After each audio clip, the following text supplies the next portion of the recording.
दोस्तों, क्या आपको या आपके किसी परिजन को रूमेटॉइड आर्थराइटिस नाम का रोग है?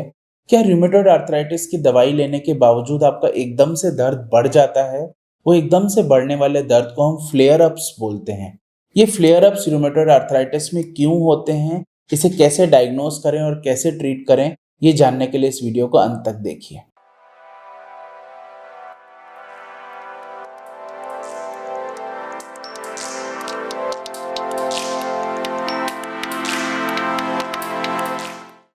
नमस्कार दोस्तों, मेरा नाम डॉक्टर रचित गुलाटी है। मैं मेडिकल डायरेक्टर हूँ साउल ऑर्थो केयर का।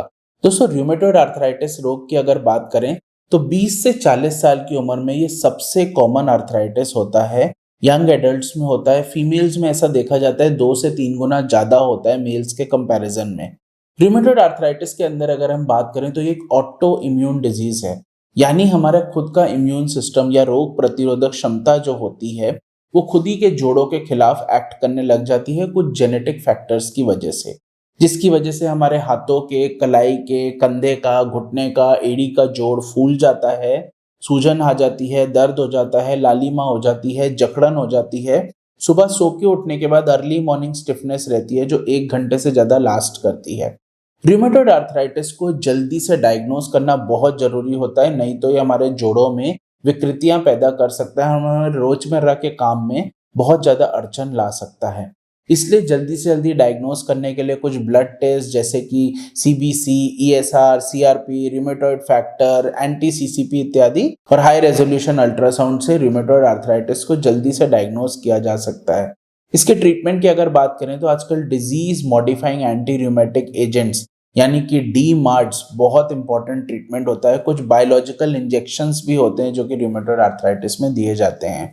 परंतु अक्सर पेशेंट आके हमसे कंप्लेन करते हैं कि डॉक्टर साहब, आपने सारी की सारी दवाइयां दी, मैं आराम से ले रहा था, मेरा दर्द भी कंट्रोल में था, मेरी तकलीफें भी कम थी, परंतु एकदम से डिजीज बढ़ गया, एकदम से एक फ्लेयर अप आ गया। ऐसा लगा एक दिन कि मैं सुबह सो के उठा या उठी और मेरे हाथ बिल्कुल चलना बंद हो गए। दवाइयां तो मैं रेगुलर ले रही थी, फिर भी ये तकलीफ क्यों आ गई?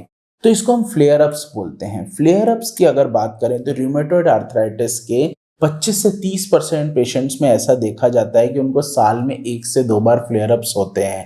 तो ये फ्लेयर अप्स क्यों होते हैं और उसके लिए क्या ट्रीटमेंट करना चाहिए? तो दोस्तों, अगर फ्लेयर अप्स के कारण की बात करें तो उसमें सबसे इंपॉर्टेंट फैक्टर होता है एनवायरमेंटल फैक्टर। एनवायरमेंटल फैक्टर्स की अगर बात करें तो उसमें सबसे कॉमन चीज होती है हमारा खाना। खाने में बात करें तो रेड मीट यानी लाल मांस अगर हम खा लेते हैं, या ज्यादा चीनी वाला या प्रोसेस शुगर वाला खाना हम खा लेते हैं जैसे कि केक्स, पेस्ट्री इत्यादि, यदि हम मैदा ज्यादा खा लेते हैं, तेल ज्यादा ले लेते हैं, ग्लूटेन का एक रोल बहुत इंपॉर्टेंट होता है जो कि हमारी रेगुलर चपाती में या चावल में पाया जाता है। ये सब अगर हम ले लेते हैं तो अक्सर हम देखते हैं कि पेशेंट के अंदर रूमेटॉइड आर्थराइटिस में फ्लेयर अप हो गया है।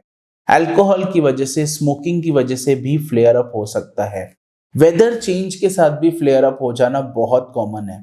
कुछ पेशेंट्स डेयरी प्रोडक्ट्स यानी कि दूध, दही, पनीर, छाछ भी अगर लेते हैं तो उनके जोड़ों में दर्द एकदम से बढ़ जाता है। कुछ पेशेंट्स के अंदर विटामिन सी युक्त भोजन जैसे खट्टा खाने से, अचार खा लिया या नींबू ले लिया या कोई मौसमी ले ली, इसमें भी वो देखते हैं कि उनके जोड़ों में दर्द एकदम से बढ़ गया है। कोई और रोग अगर हमें हो जाता है यानी डेंगू, चिकनगुनिया, कोविड या किसी टाइप का फ्लू अगर हो जाता है, उसकी वजह से भी रूमेटॉइड का फ्लेयर अप हो जाना बहुत कॉमन होता है। इसके साथ साथ अगर हम बात करें स्ट्रेस यानी कि मानसिक तनाव की वजह से भी कुछ पेशेंट्स के अंदर रूमेटॉइड आर्थराइटिस में दर्द बढ़ जाता है। लैक ऑफ स्लीप यानी नींद कम लेने की वजह से क्या होता है, हमारा ग्रोथ हार्मोन कम हो जाता है बॉडी के अंदर, जिसकी वजह से हमारी रेगुलर मसल की हीलिंग नहीं हो पाती है, जिसकी वजह से हमारा दर्द बढ़ जाता है। अगर हम ओवर स्ट्रेनस एक्सरसाइज कर लें यानी लिमिट से ज्यादा अगर हम व्यायाम कर लें तो उसकी वजह से भी फ्लेयर अप्स हो जाना बहुत कॉमन है। यदि कैल्शियम, विटामिन डी आपकी बॉडी में कम है तो भी फ्लेयर अप्स बहुत कॉमनली हो जाते हैं। दोस्तों, यदि आपको रूमेटॉइड आर्थराइटिस के साथ फ्लेयर अप हो रहा है तो घबराइए नहीं। आजकल वो ट्रीटमेंट उपलब्ध है जो आपके फ्लेयर अप से भी पार पा सकता है। अब जल्दी से जल्दी नियरेस्ट साउल ऑर्थो केयर के पेन मैनेजमेंट सेंटर या डॉक्टर को कांटेक्ट करना बिल्कुल ना भूलें। वो आपकी प्रॉपर क्लिनिकल हिस्ट्री लेके डायग्नोस करेंगे कि आपको रूमेटॉइड आर्थराइटिस का फ्लेयर अप है। उसके साथ में ट्रीटमेंट की अगर बात करें तो होलिस्टिक ट्रीटमेंट उसके अंदर देना बहुत जरूरी होता है। दवाइयों को थोड़ा सा ट्वीक करना यानी थोड़े से पेन किलर्स को बढ़ा देना या एक शॉर्ट कोर्स के लिए आपको स्टीरॉइड्स दे देने से फ्लेयर अप काफी हद तक कंट्रोल हो जाता है। अगर एक या दो जॉइंट में आपके फ्लेयर अप है तो आपको ओरल स्टीरॉइड लेने की जरूरत नहीं है। उसकी एवज में डॉक्टर आपके घुटने में या किसी भी जोड़े के अंदर स्टीरॉइड का इंजेक्शन या एंटी इंफ्लेमेटरी इंजेक्शन लगा के उस फ्लेयर अप को कंट्रोल कर सकते हैं।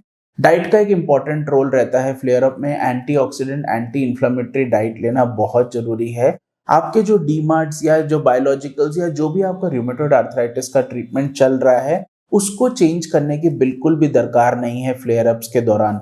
यदि कैल्शियम, विटामिन डी की कमी है तो उसको पूरा करने के लिए कुछ सप्लीमेंट्स लेके भी इस चीज से पार पाया जा सकता है। और लाइफस्टाइल चेंजेस यानी जीवन शैली में बदलाव करना बहुत जरूरी है।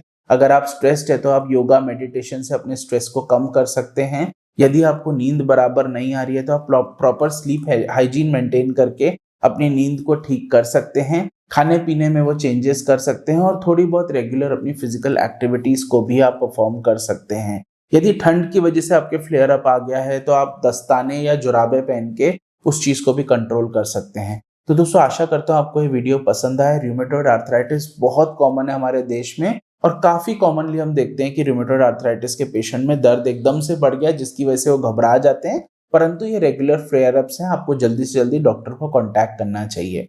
ऐसी और बहुत सारी जानकारी भरी वीडियोस देखने के लिए इस चैनल साउल ऑर्थो केयर को जरूर सब्सक्राइब करें और इस वीडियो से रिलेटेड आपके कोई भी डाउट्स हैं तो बेझिझक कमेंट बॉक्स में टाइप करें। Thank you.